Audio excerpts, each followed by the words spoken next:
Hello and welcome to another episode of Let's Get Real podcast. This week we're back. My name is Ned. And Lisa. And we're talking about relationships again. Mm-hmm. Last week we spoke about how to ready ourselves for a relationship to come. And this week we want to talk about how do we deepen the current relationship we have. And it's not that Lisa and I think that we are gurus on the topic, but we just have tried something different in our relationship, which we've had a lot of success with. Mm-hmm. Any thoughts on that?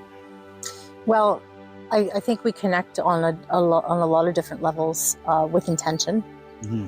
I'll start there. We had intention right from the beginning of our relationship. Yeah. That's something that I've never done before. Have you? No, I had never done that. I did that with my other relationships.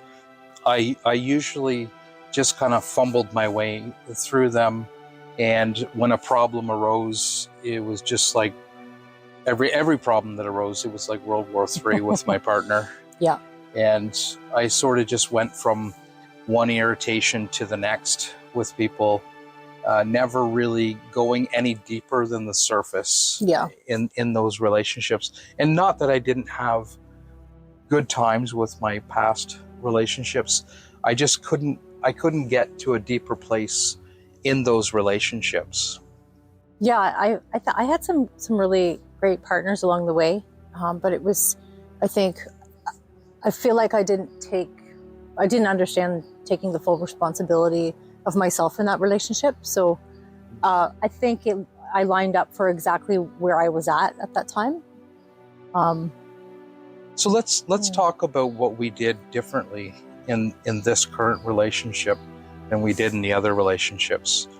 I'll start out with when I first met Lisa. I wanted to be just open, honest, and vulnerable with her, and that was a difficult place for me to be as a guy. However, I just knew that I needed to kind of expose myself right from the beginning. So what I did was I started to share with her, what are my weaknesses? Mm-hmm. We tend to just display all of our strengths when we get into a relationship, and we want the other person to see us in the absolute best light. So we'll just kind of show off everything that's great about ourselves.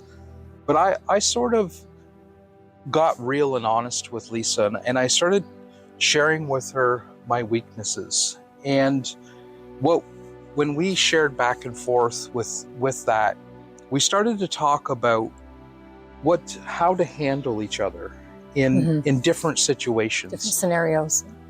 So because we readied ourselves for this relationship, we spent a bit of time getting to know who we are, what we need. So that was a big component of you and I coming together. I knew what I needed. I knew my strengths. I knew my weaknesses because I had just finished reviewing all of those things. And so I'd explain to Lisa, when I get upset, this is what I need. And I asked her, when you get upset, what do you need? Mm-hmm. So before we ever entered into an argument, and not that we've had that many, but before we ever got to the stage where we were fighting with each other, we already knew how to take care of each other in that moment. There was a lot of peace in that. Mm-hmm. So then on the other side of it, we started to share back and forth how we needed to be loved. And, in your past relationships, how did your partners love you, and did it work for you? I think that they, just like I did, they loved me the way they needed to be loved, right? Yeah. I did that too. It was just sort of an unconscious thing because I hadn't done the work yet in myself. Excuse me. I have an itchy throat today. That's what was great when you came to this relationship is because you were already teaching me. You were already a great partner for me because you were laying down your vulnerabilities and you were doing the work right from the beginning. You were just, you were showing me how to do that. Like I of course wanted to show you everything, all my best that I had, but you allowed me to be, you doing it allowed me, being vulnerable allowed me to do that as well. And there was some big doozers to get out of the way, right? I think because we had that understanding that we were going to do that together, we were just going to not do what we had done previously. It allowed us to get that stuff out of the way and walk through anything. And what you said there is key. When we love another person, we typically love them the way that we want to be loved. So we all have our own love language, they say, or we have a way that when somebody loves us in that way, we feel very cared for and respected. But in my previous relationships, I would love my partners the way I wanted to be loved, and it didn't actually match what they needed. And so Lisa and I learned very quickly that I knew that I had to love her the way she needed it, and she needed to learn how to love me the way I needed it. And so that set the groundwork for us to really deepen just a standard relationship, just getting to know each other. It was already starting to go much deeper. Can I ask you, did that feel like a stretch to you? Because we don't always talk about how things feel, and we feel like it's not okay. Was that a stretch for you to do that for me, to meet me for my needs, instead of to love me the way that I needed to be loved instead of the way you needed to be loved? Oh, it definitely was. It was sort of alien and foreign to me when we first brought that into our relationship. But I think what initially spawned that idea was that the connection that we had from the moment we met felt so important and special that I wanted to get to know what does this person need. I knew that I would constantly give in the wrong direction, and that was a constant theme throughout my past relationships. One that I realized while doing some inner work. I realized that I was constantly giving my needs, not my partner's needs. Oh, me too. Absolutely. I'm sure my past partners could tell you that. So I think that's one of the keys to deepening a relationship that you're already in. We tend to assume that we know what our partner wants. We assume that our partners, once if we know what they want, that they'll always want for that. Yeah. This is the new eyes, seeing with new eyes every day, right? So that's what Lisa and I have adopted into our relationship. Is it's important for me to look at Lisa like I don't know her. And it's so common that we generally pick people up in the last place we left them. So if you haven't seen an old friend in many years, when you find them, you just assume they're just sort of who they are, who they were when you last knew them. And we, in relationships, we tend to hold our partners to a certain standard that they've lived up to in the past. But what that doesn't allow is their growth. It doesn't allow the fact that your partner may have changed. They may have changed their mind. So every day I wake up and I try to look at Lisa like I don't know her. Who is this person? And I think that creates it brings me into the moment with you, and it allows me to see the sacredness of who this person is sitting in front of me. Lisa's changed so much in this relationship. As have you. As have I. I have to allow him that space to expand and contract, because that's how he learns. That's the growth in it, right? So yeah, if I'm holding you to how fabulous you were yesterday, but today you feel a low in something, and I'm like, come on, Ned. You know, it's not fair. Then it becomes about me, and then I'm back in my issue, and I haven't grown out of that, right? Now I'm pulling your attention away, not allowing you. And I think that's something that we quite often do, is when our partner's feeling good, things are good. But as soon as We're our okay with partner, them. we're okay. And then as soon as our partner is not okay, Yeah. or they're struggling with something, as a guy in the past, I would feel like I needed to fix my partner, and it was my job to make her happy.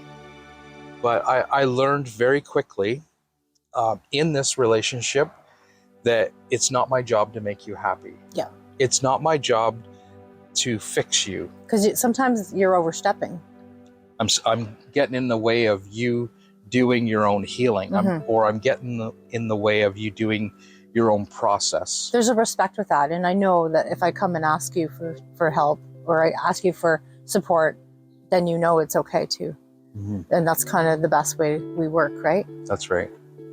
So that's another way that we deepen our relationship with our partners, is that we never assume we know what's best for them. We don't become our partner's therapist. We care for their needs, and if we don't know what their needs are, we ask them. And I don't know how many times I've talked with other people or couples, and I'll say, ask a guy, what does your partner need? And he's like, well, I get this for her and I do that. And it becomes all about that person. And so I've found myself saying quite often, maybe you should ask her. Maybe you should ask her what her needs are. Maybe she doesn't require so much of all these other things that you do. So we look after our partners the way they need to be looked after. Another way that we deepen our relationship with our partners is that we look at our partners with new eyes always. We get to looking after what their needs are and not our own. And I think the third point that I want to make in this relationship talk that we're doing is that in my past relationships, I always fought for my needs. And it was always this constant struggle of making sure that I got what I needed. And in this relationship, we changed that dynamic. Except for with temperature. We're still working on. Oh my gosh. We're still working on that. It's hotter the temperature of the house. I'm always cold. He's always hot. So we're fighting for our needs there. Like we have a couple things to work on still. Yeah, I'm sure. We are working on. Yeah, the house temperature. We can't get in a fight in the middle of this relationship talk, Nelly. That's keeping it real though, right? Isn't that what this is called? Yeah, let's keep it real. Keeping it real. Oh yeah, temperature issues. Okay, we better not go into that because nobody needs to hear all that. No, nobody needs to hear all that. So the last area that you would like to share, what would that be? I people talk about it all the time, or in my world anyway. And it sounds so just so more conceptual than what I see going on sometimes, but it still is. It's so important to talk all the time, like to have communication, a communication that feels safe, right? I can come and tell you without setting you off. You can respond, but reacting that's now we're back in your issue. But finding a way to best communicate where you feel you can come to each other, and also reassessing. Don't be afraid to reassess your relationship not in a way that's confrontational at all, but you can, while you're communicating, you can look at ways that you can improve it. Yeah, like some of the things we're talking about, try applying that. Well, I think that lends to trying to see your partner new every day.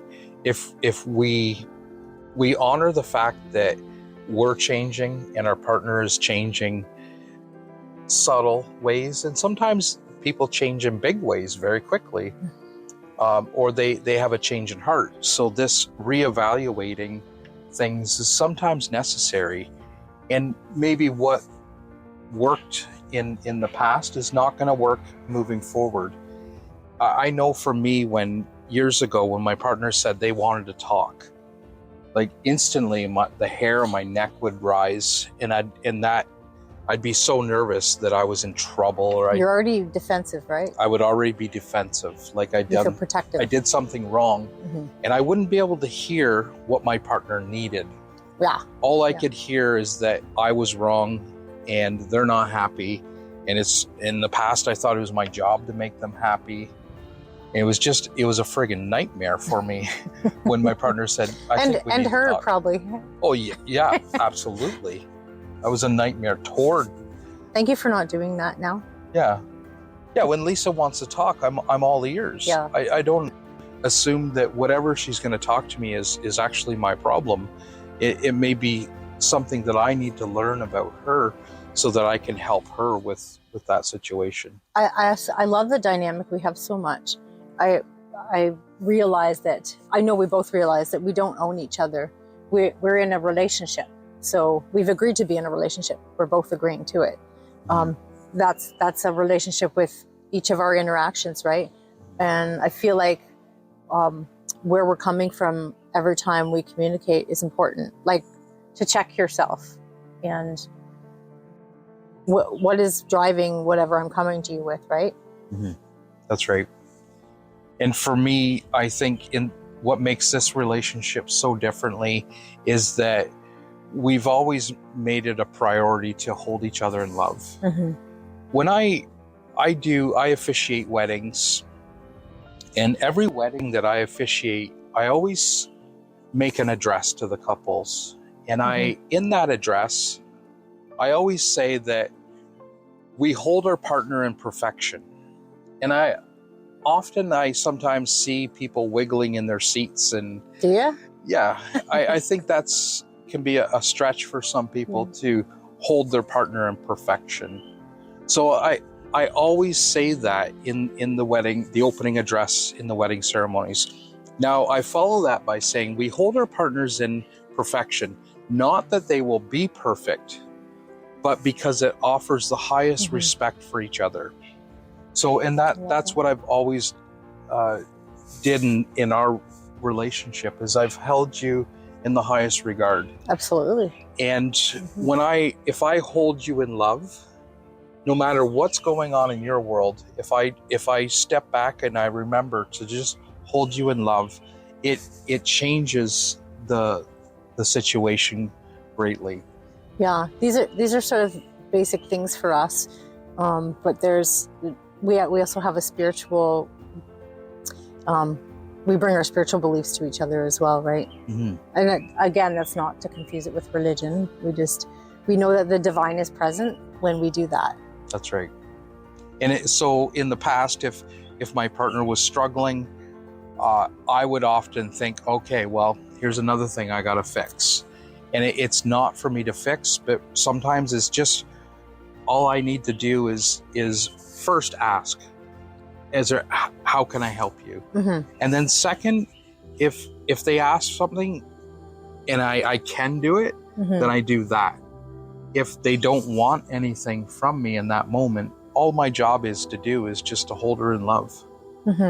Sometimes a simple hug, or just touching her shoulders, rubbing her back, caressing, her hair is enough to kind of diffuse something that's she's struggling with. Knowing that your partner is just there to love you and support you, and not have to rush in and fix the problem. This morning was beautiful when I sat down for coffee, and he apologized to me for not supporting me the way he felt that I fully needed the last couple of days. And I actually didn't need him to, but I really appreciated that. And I just said to him, I'm not a victim. It's okay. But I do know that he's still there no matter what. It's just that he was a little more busy. We had people around, and I think he's so intuitive. I think that he realized I'm working that issue. I've been working that issue as things are coming up pretty strong the last couple of days. But even if it's a delay, you can't be there in certain ways, to let me know that you are there even a couple of days later is so precious. I appreciate that so much. Yeah, it's important. Check in, right? Check in. And that's what you were just saying about reevaluating, checking in. So we're going to end today's discussion. I'm going to let Nellie tell the story about our first kiss because it's rather embarrassing for me, but I love being vulnerable. So yeah, let it rip. Yeah, so he leaned in for the first kiss when it felt right, and he like literally swallowed my face, like from the top of my head to my chin. I thought, oh wow, okay. Yeah, my mouth was open. Yeah. Like, kind of hit your Did you know your nose. mouth could open that wide? No, not until that moment. So I thought, okay, we'll try again, right? And then it happened again. And then it happened again. I thought, this guy's for me. I got a built-in face washer. Yeah, absolutely.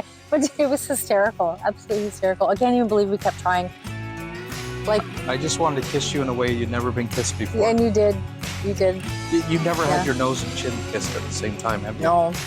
Hopefully this episode of relationships has brought something new to you. Maybe an inspiration to how you can deepen your relationship. Mm-hmm.